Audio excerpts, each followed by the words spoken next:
right, and we're live. What's up, everyone? Justin is back. Thicker Than Blood presents Combat Chat. We got a very special guest today, Jimmy Flick, LFA Flyweight Champ with a beautiful record of 14-5. We're going to have a nice conversation today. What's up, Jimmy?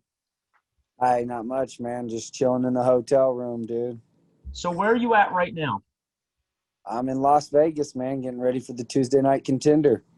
That's what I like to hear, man. I actually just watched it last night, me and my girlfriend. It was an unbelievable set of fights. I suppose you're going to be putting on quite the performance. Oh, yeah, most definitely. I didn't show up here not to. That's good, man. That's good.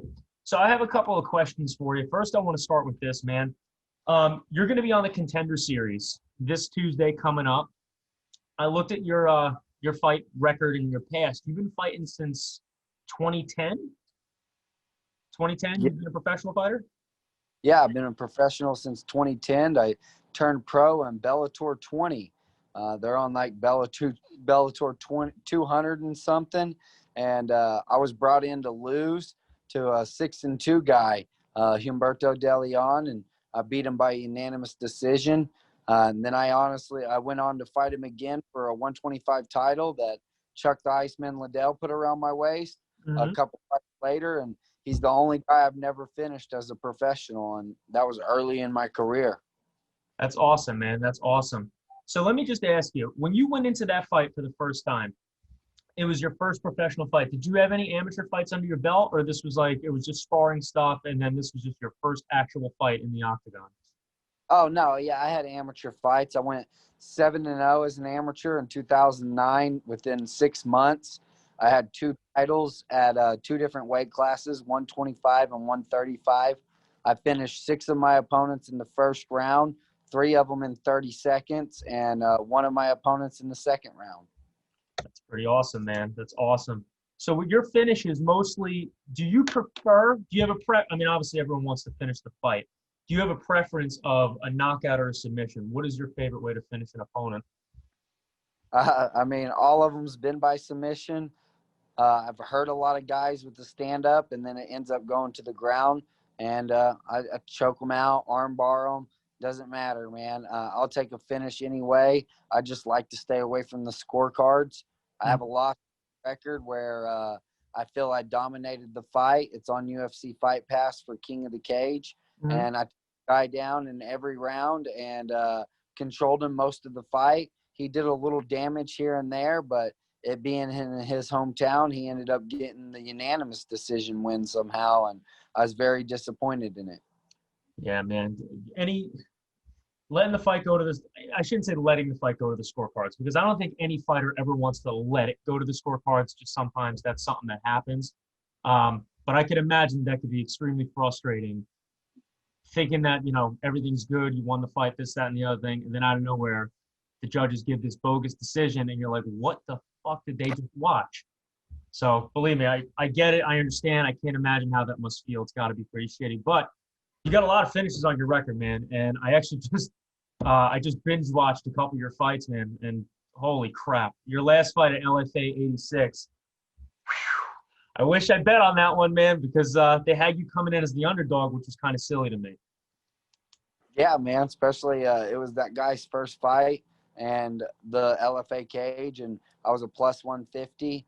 My biggest win was over UFC vet Johnny Bedford. I was a plus 500 in that one, and I put him to sleep in the third and final round of the LFA 14, I believe, in the main event. And I always seem to be the underdog. I guess I don't look like a fighter to these people, and I get that underdog status all the time. Hey, man, there's nothing wrong with that, especially if you keep on winning. It's not a bad thing, because guess what? A lot of gambling addicts out there, they love you probably over that. Trust me. I got a few people that owe me a couple steak dinners out there, man. So that's good. Yeah, so I get messages and stuff. So it's pretty cool, man. I enjoy it. That's good, man. That's good. So now I'm curious. This is going to be your first time in the Contender Series, right? Yes, sir. Okay. So how did that – I don't know. I'm not sure how the contracts work or anything like that or stuff like this. How did it work with you getting on the Contender Series? Did you get a phone call from Dana White himself, Sean Shelby? Like, how does that work? Like, did they call you? Do you apply for it? What's the situation? I have a manager, Okay. and we just, after we won the LFA title, we got in contact with the UFC, told them that we're ready. You know, we're coming out. LFA is the #1 feeder to the UFC. We was hoping to get a shot straight at the UFC. Shortly after my fight, 10 days later, we got the call from Mick Maynard. He called my manager and said there's an opening at 125 on the Tuesday night Contender. Does Jimmy want it? I said, damn right we want it. Let's go, baby. And we was back at it, and we took that 4 weeks out. Awesome. Awesome. So when they offered you the fight, do you know who you're fighting yet, or did you know then, or you don't know? Yeah, I knew. The guy I'm fighting, Nate Smith, his opponent, JB Buys, had some visa issues and had to pull out of the fight because of visa issues, and they needed somebody to replace him. And I was coming off that 38-second win, and I've been calling for my shot and my opportunity, and they gave me the call. So I'll be fighting 6-0 Nate Smith. That's awesome, man. That's awesome. Do you know if so are you strictly 125er now, or do you plan on ever moving up to 135? Because you said you fought at 135 in the past. Yeah, I plan on staying at 125. Most of my losses come at 135. I even fought as a professional at 145 at one point. Took that fight on a 48-hour notice, and we liked the matchup, and so we went ahead and took it, and we choked that guy out in 54 seconds there in Oklahoma. Uh-huh. So, but yeah, I prefer to stay at 125. But if the UFC calls at 135, I mean, there's no saying no. But I prefer to stay at flyweight. That's where I belong, and that's where I feel I'm the best. That's good, man. That's really good. Wow. So, wow, 145, and you normally fight at 125. Do you have a rough weight cut down to 125, or is it pretty standard? It's pretty good, man. I mean, we're about a week out, and after lunch and stuff, I was still 138. So it's not a bad weight cut for me. That's why I prefer not to fight at 35. I could fight at 35 on 24-hour notice. Mm-hmm. You average about 142, my walk-around weight. Quarantine weight's a little higher, but we're out of that quarantine now. We're focused on staying active and fighting, and yeah, 125 is where I belong, man. That's awesome, man. That's awesome. So I got to ask, when you did that 145-pound fight, that was on, you said 48 hours notice and everything like that. Did you weigh in, I'm assuming, less than 145? You weighed in around 140, 142? Leading up to that fight, though, long story short, I was fighting, scheduled to fight at 135 against Anthony Gutierrez. Anthony Gutierrez fought on the Ultimate Fighter season 18. I was a #1 alternate on the Ultimate Fighter season 18. So I was so close to getting my shot. That was like 8 years ago. And then he ended up missing weight on the show. So it pissed me off. And I got the opportunity to fight him. So I was going to go to his hometown and fight him. So my weight was a little higher because I was fighting at 135. I was walking about 146. And then Anthony pulled out in the fight on me. And they tried to get me to fight somebody else that I didn't want to fight. And a few days later, I got the call to fight on short notice at 145. I was about 155 or 151 after lunch. And I got the call on weigh-in day. And me and my buddy, we jumped in the car. He cranked up the heater, and we drove down to Hugo, Oklahoma. And I was on weight by the time I got down there. That's awesome, man. That's actually a really smart move, by the way. That's actually really badass. I can't imagine how hot it was in that car. So, Yeah. that's awesome, man. So just out of curiosity, what started you in the career, man? What got you into fighting? I started wrestling when I was 3 years old. My dad kept me active in sports. At 17 in high school, I started being dumb, was making bad decisions, not focusing on school. I ended up dropping out of school at 17. My dad was stationed in Corpus Christi, Texas, working. He moved me to Corpus Christi, Texas, threw me in a gym, and we took off from there. That's awesome, man. That's really awesome. Now, you said you started with wrestling. Did you start jiu-jitsu like soon after, or was jiu-jitsu something that came later in life? Yeah, jiu-jitsu is when I started when I was 17 years old, when I moved to Memphis. And within a couple months, I was competing in tournaments like Naga, Grappler's Quest, and I was winning them. And my jiu-jitsu just fell in really good with my wrestling base. Nice. And by 18, we was fighting amateur. And by the time I turned 20, I might have even been 19 when I fought in Bellator. I can't remember if I was 19 or 20 at the time. But yeah, it just all fell into place. That's awesome, man. That is so awesome. Honestly, any person that I speak to that's a fighter, I am not. I'm just a huge fan. Okay, I'm not a fighter by any means. I am a pussy. I don't know how you guys do it, but it's incredible. It really is. I respect the shit out of fighters, dude. I appreciate that. And if we didn't have fans, we wouldn't have a sport. So we appreciate you, man. That's a good way to look at it, man. And I appreciate that. And everything I do over here and everything I'm trying to build with my channel is all pretty much centered around the love of the sport and a love of the fighters itself. I love watching it. I watch pretty much everything I can that's live. LFA, if it's Bellator, UFC, Invicta, any of the regional stuff. I try and watch it all because I can't get enough of it. And I love talking to guys who are hungry, and you seem hungry right now. Metaphorically speaking, you're probably a little hungry because you'll be cutting weight soon. But everything with this whole thing, with this build-up, now you're going into Dana White's Contender Series with the opportunity to get the contract to be into the UFC and get thrown into the flyweight division. If you win that fight on Tuesday night on the Contender Series and you earn that contract, because I think if you win, it doesn't mean you necessarily get the contract, but with the way you've been finishing people, I can't see Dana White saying no. So if you get signed, if you had a choice on who to fight first, is there anyone in the flyweight division that you would want to fight right away that you can name? You are correct. If you win, you do not guaranteed get a contract. There's 5 winners, and Dana gets to pick who wants it. But that's why I'm an exciting fighter, and I don't look to do nothing else besides go in there, be exciting, get this win, and earn this UFC contract. And if I do, yes, I want Brandon Royval. He was the old LFA flyweight champ before me.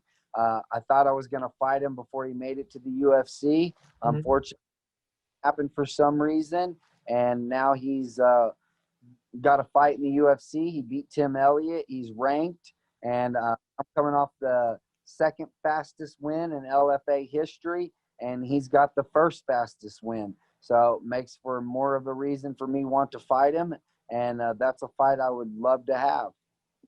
That's awesome, and I like that idea too. And that's also a great marketing ploy for Dana White when they make that fight, because I can guarantee that you are going to get the fight you want because you're going to put on one hell of a performance on Tuesday.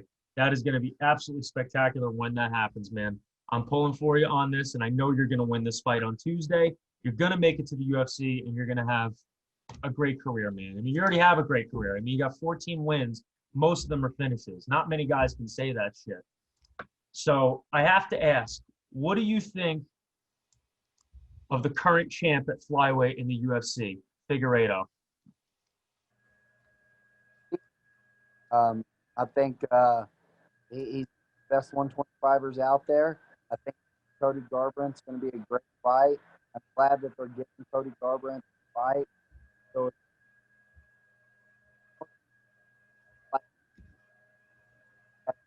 Garbrandt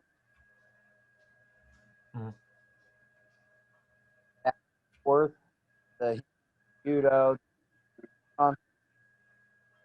got a certified flyweight champ. Garbrandt coming down that has a huge name to bring more fans to the flyweight division. I think it's perfect, man. Smart choice on the UFC, and the flyweight division is going to be great again. I couldn't agree more, man. I couldn't agree more. And honestly, as cringy as Henry Cejudo is and was, I really do think that he did help with the flyweight division with all that trouble they were going through when Demetrius Johnson was just beating everybody and everything like that. But what Henry did with the TJ Dillashaw thing and then moving up and beating Marlon really did help that division out. I'm glad he did it. And, obviously Figueiredo versus Benavidez, both of those fights, were absolutely insane. I mean, after those two wars, how can you possibly think about getting rid of that division? And then you got guys coming in. I just saw a fight recently. I think it was, oh my God, what is his name? Not Rivera. Some dude, I forget his name. He's an up-and-comer. I think he's only got 2 losses. And he won his last fight against Jussier Formiga by kicking him with leg kicks. He knocked him out with a leg kick. You don't see that shit very often, and it was absolutely awesome. And I remember seeing that, and I'm like, I hate how these guys get a bad rap because they're saying, like, oh, we don't really see knockouts. The guys at the lower divisions are usually much more technical. I mean, you see it with Demetrius Johnson and everything like that. The guys at 125, 135, they're so technical and they're so fast.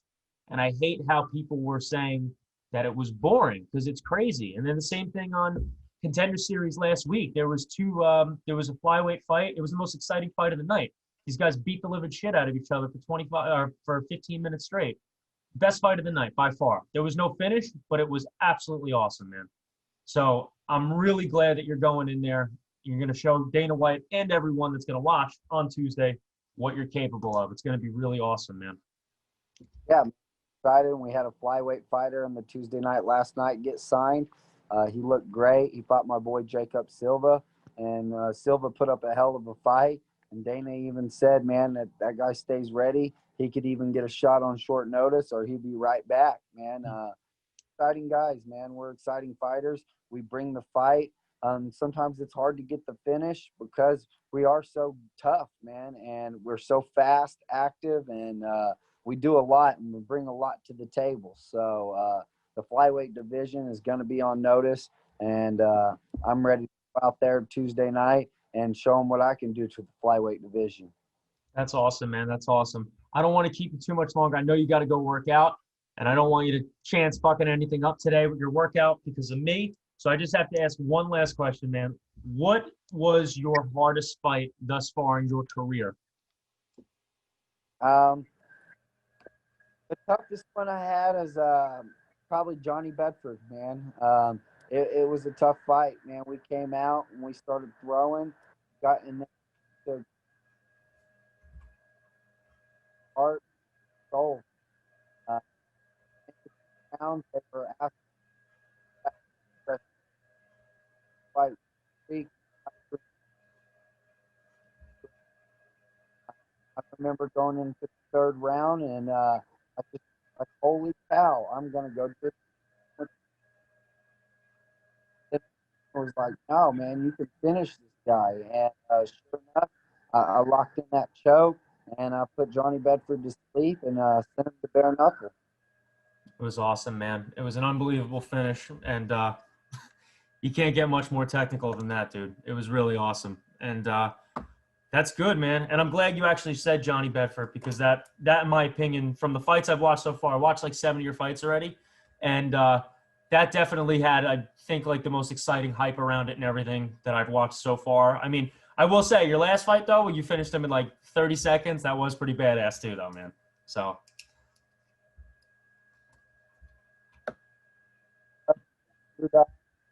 No fans during the pandemic in South Dakota.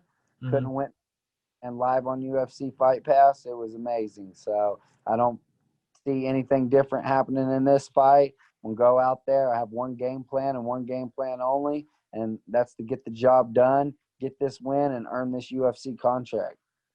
That's awesome, man. I'm pulling for you. I got my money on you because I just found out you can bet on fights in the Contender Series in Jersey. So I'm going to be on DraftKings. I am going to be putting my money on you. I hope you pull the victory out. I'm pulling for you. I got friends that are going to be watching and everything like that, man. You're going to do great things. I know it. We're going to post this on the YouTube channel. If there's anything you want to say to your fans, if anyone watches this that, wants to watch your fight and everything like that, is there anything you want to say to your fans, man? I just want to say thanks for all the support. I got a big fan base back home. I appreciate all of them that support me.